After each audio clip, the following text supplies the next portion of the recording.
cool to get the Flower Fairy player card here because we didn't have that production value set up originally when we had him, I believe. And now we have it, and he likes Typhoon Specialist, which makes a lot of sense. That SBC is busted, or at least it used to be, and Vulcan, which I guess also makes sense. Yeah, seen a lot of Vulcan marksman from this man. Yeah, for sure. Well, the packs are about to show up. Let's see what these players will be picking.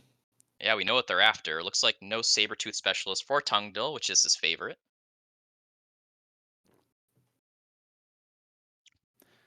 Some pretty good packs, though. I mean, Amplify spec, I guess, would be the classic long range pack.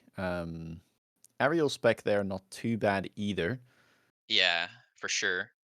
Tungdill like never aggroes, so we are looking for him here to take something defensive, and Amplify Specialist does make sense. Yeah, just going for his comfort pick. Like the other specialists were super strong, and lots of other players would be happy to take them. But with this player having mostly just one playstyle, he may have been forced into this pack.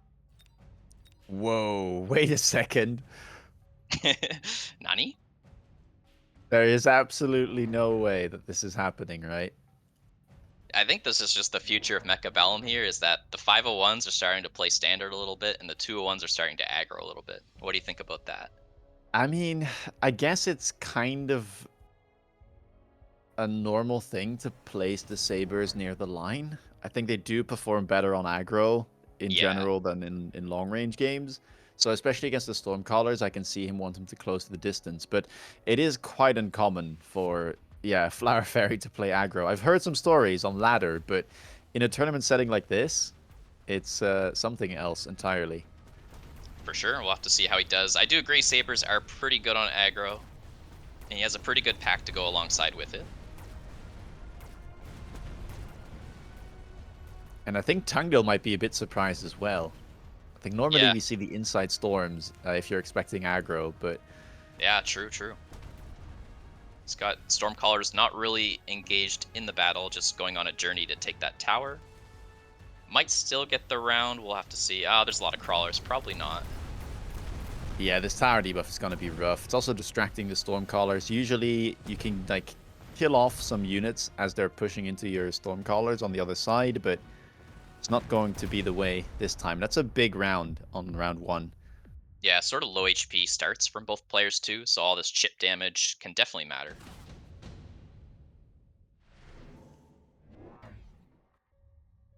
Nothing crazy here. We got a cheap equipment in the haste module and the Wasp summon here, which Tungdill goes for. Makes sense because Flower Fairy's got an exposed tower there on the right and sort of on the left. It'll be interesting to see how Flower Fairy wants to deal with this, if at all, because he might ignore it, but it is one of those spells on round 2 that is quite hard to deal with. Yeah, definitely. I've been seeing players like buy their own Wasp to deal with it, which is not something I've seen a lot in the past. I think it's kind of interesting. What do you think about that? Yeah, I mean, early Wasps can be very good either way. Like, the only real counter is something like Mustang, so as long as that isn't on the board, you can definitely Yeah, get some good tempo rounds with it. But it seems like here it's not been addressed, so the tower will fall very early for Tungdil. yeah, that's painful. Flower Fairy did set up a deep flank Arclight, so at least he gets a little bit of setup value for this turn. But yeah, the tempo loss here could be a little painful.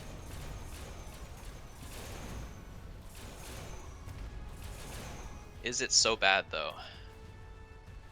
I I mean, guess it it's like a is. bit of return chip damage. Flower Fairy does have very few hit points, 3,700, so this is going to hurt, and it does send him down below 3k already. Yeah, decent spell to come back off cooldown later too. We get the unit reinforcements here. We got 2 air options, a giant, and the fire badgers. Well, you talked about the Wasp, and Flower Fairy immediately picks it up. Same for Tungdil. Wow, pretty interesting. We got fangs for Tungdill, so that's a bit nice to have. The Wasp is also going to defend the Arclight deep flank, so I think that's a very powerful move there by Tungdill. Yeah, they're really good flank defense. Gets the Because, I mean, Smantcore. who's... Oh, That's okay. kind of cool. Makes sense though. You get the tempo, and yeah, there's nothing you can really do now with the Arclight. Like I don't even think you put a crawler or a fang in front of it. I would personally be selling the Arclight as bad as it feels. Yeah, the deep one. I mean, he's double Yep. committing now. He's one in the shallow flank as well. Kind of just Yeah. creating an Arclight box from the looks of it. Yep. Not a bad move, I guess. Like a lot of this will come down to the air battle. We do have Phoenixes as well. So a lot of stuff in the air here for Flower Fairy. There's a very delayed Arclight on the right side from Flower Fairy. He put that behind his level tower. We'll have to see if it actually meaningfully contributes, though, because for now it's kind of just walking aimlessly. Yeah. At least there's range on it. That is a power spike. Well, looks like the Wasps are winning for Tungdale on the left, but there's still the army coming in from Flower Fairy that will yield a debuff. Yeah, it looks like probably a small win here for Flower Fairy.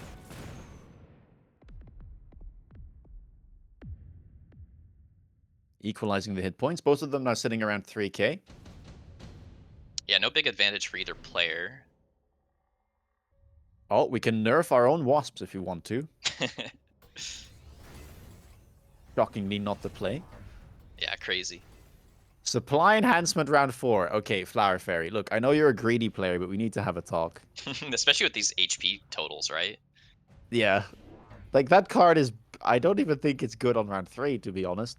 Because it pays off... Like, you start making a profit on turn 7 if it shows up on round 3.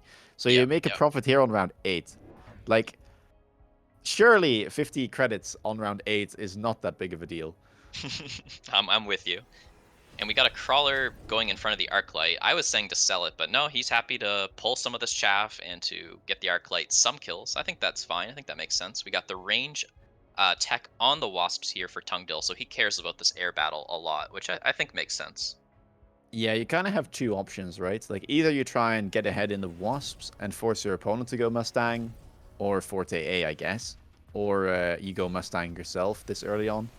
Yeah, for sure. You can like technically do Wraith stuff since it's like a defense versus aggro, but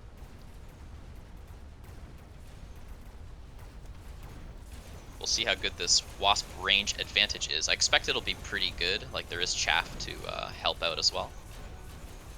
Crushing on the right. Didn't matter that those Wasps were blue. The range is just too good. Tower does fall though. Oh. Yeah, the Saber just made a beeline for it. Yeah, potentially just another small air win here because there are a decent amount of Wasps left. Yeah, this should just be the round for Tungdil. Kind of continuing the trend of chip damage.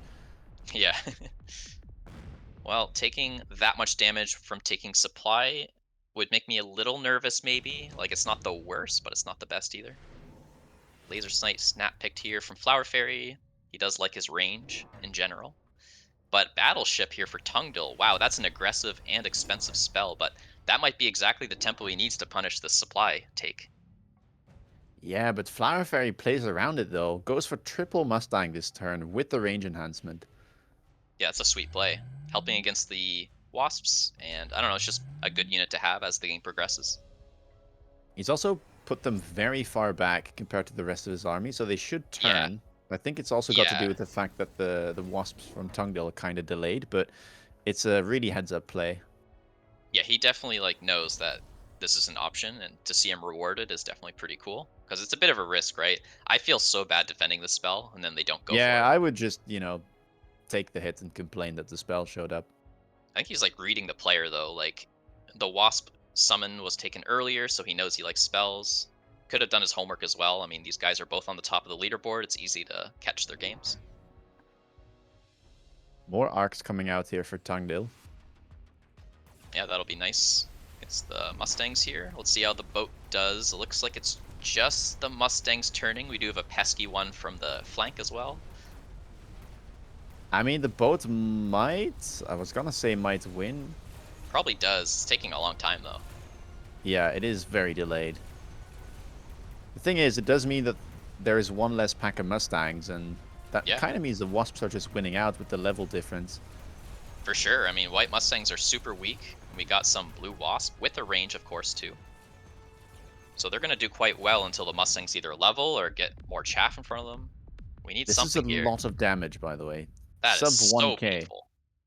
So that Yeah. supply take he did just was not good at all. I mean, hey, maybe he makes the comeback and we go to round 10, you know, and yeah, it would still be plus 150 at that point. But Yep, yep. Immediate temp speed. So he wants that tower. He wants tower pressure here a lot. Makes sense with the Mustangs all the way in the back as well. yeah, allows them to catch up. Yeah, we'll see what else he plans here. It looks like it is more Mustangs. Oh, he's Another. intercepting. Oh, okay. Seems to think that the Stormcallers are a threat. Yeah, possibly playing around like fire. Uh, there's no HE, so just fire is what he's playing around here, which does make some sense. I mean, you have 900 HP. You know that Mustangs are a big part of your army, so and Also, missiling I shaft mean, as well. yeah, I was also gonna say the Stormcallers are a big part of Tungdil's DPS. At least the left one has been doing a lot, but the Wasps have a decent amount of damage themselves. But maybe it allows the Yeah, Sabretooth to live for longer, and then the Arclights will get stuck on them and not kill the Mustang, I guess is the hope. yeah, makes sense. Also, bubbling makes sense because now the shield break is mitigated with the missile interceptors. We have sledges with armor appearing here to counter the Mustangs. That's pretty strong, and we got lone temp range. So both players loaning, both players aware that tempo is pretty valuable right here. Yep. And it's a good call from the chat, but efficient light manufacturing was picked up here for Tungdil. Also, very greedy card at this late. Yeah, he's like trying to close it out while also taking an econ card, which is kind Yeah. of debated among good players whether that's a sound play or not, but it's certainly interesting here. Let's see how the Mustangs do. A lot of them might get stuck here on the sledges. That was a nice move here. Yeah, and Sabers also don't like killing sledges that much. It takes them a long time to get through the whole pack. Yeah, the bubbles were really good. Like that play made a lot of sense, but even still, it's not a big win if a win at all. Yeah, it's just kind of an Arclight fight here. Couple of Wasps remaining, but they will have to kill the Phoenix. So I think Flower Fairy does come out ahead. With one bubble being popped, so not super bad. Both players loaned and stuff. So really the difference there was like Tungdill gets the light manufacturing scaling. Of course, Flower Fairy does have supply enhancement, 50 supply per turn.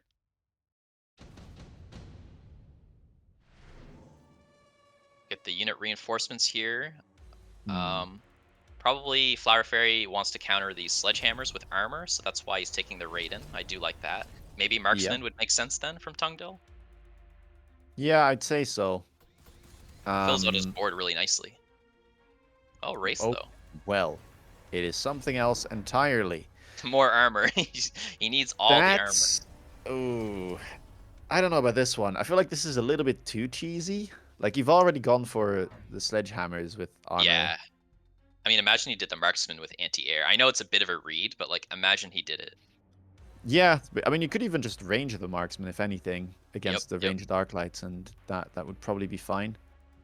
We'll have to see how the Wraith does, but normally Raidens are considered the counter to Wraiths. The armor will be great for sure. I mean, they will be pretty efficient tanks, but the question is, does he have enough DPS to kill, the Raidens? There is a lot of them. The Wraiths don't really Yeah, I do mean, too the much. Raidens only take 3 shots, right, to kill the... Oh, never mind, it's a bit more. Four A little bit shots for more. most. But Yep. yeah, I was looking at the one with the haste module, but that one obviously has boosted attack. Yeah. Very interesting. I mean, these Raidens scale extremely well too. So if Flower Fairy can hold on here, I might put them at a pretty decent advantage. Yeah, I think he's got a really good scaling comp. The Stormcallers are kind of useless now. And I think those Wraith also won't be too effective from Tungdil. Yeah, exactly. Yeah, they're Kept the already storms down. too.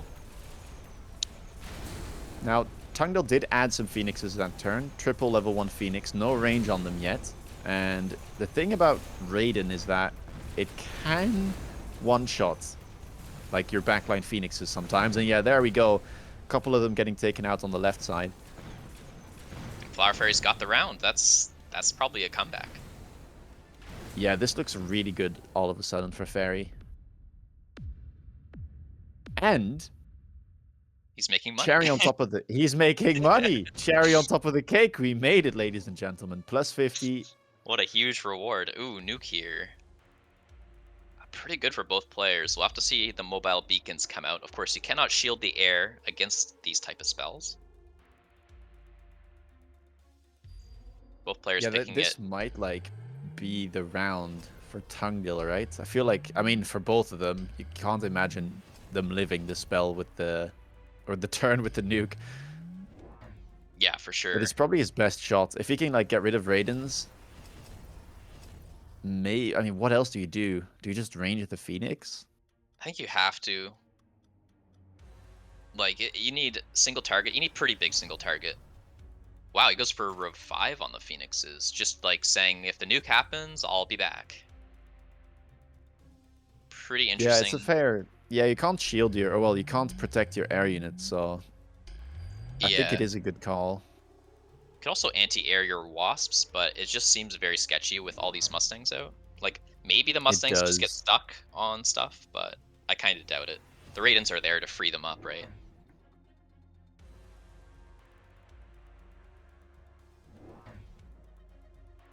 We're up to 6 total Raidens here. That's a lot of zapping power. And, I mean, there's almost as many Raidens as Phoenixes, so doesn't leave me feeling super optimistic here. The nuke will take down 2 Raidens, I suppose, but there's still 4 left. Range as well now on the Phoenixes, so it does end up double teching. I think that's Okay, a yeah. good call. Yeah, you need the range, otherwise you get zapped. So Oh hopefully that my... helps out. Don't look at what happened on the right side. that's that's pretty nasty, yeah. Well, the There go nuke the will nukes. land, but... Will the Phoenixes be able to come back? There's only 3 left in the middle.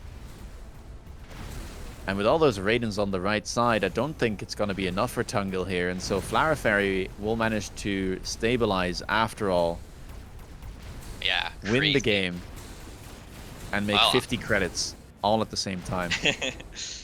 I'm just gonna say it. I think the wraiths were a throw from Tungdil.